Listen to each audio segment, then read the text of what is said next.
Is now underway for Larry Nassar, the former MSU and Team USA gymnastics doctor, accused of sexually abusing hundreds of young girls.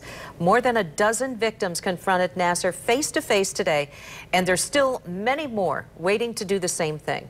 24-hour News 8's Leon Hendricks is live in studio control tonight, walking us through those extremely emotional moments in court today. Leon. Susan and Brian, good evening to you both. Emotional is indeed the word. The cost of Larry Nassar's actions impossible to measure. But it was clear that for plenty of these women, facing him, getting to express their disdain for what he did was a part of their healing. Yes, Your Honor. While all crimes have victims, surely few criminals have this many. That was on display today in an Ingham County courtroom. I was sexually assaulted by Larry Nassar when I was 9 and 12 years old.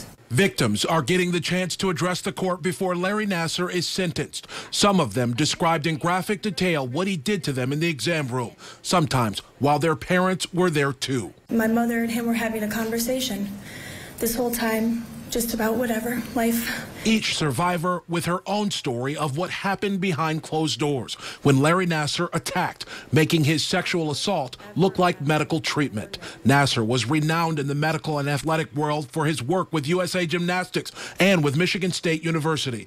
It made challenging his ways even more difficult for the victims. Everyone trusted him. I told myself I needed to trust him too. So I convinced myself it was just a normal part of the procedure and kept my mouth shut.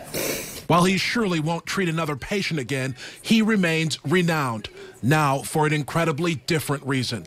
And his victims asked the judge to help him stay that way. We have all done our part to get to this point and will continue to do our part to combat the diseased societal thinking that kept 100+ victims quiet for decades.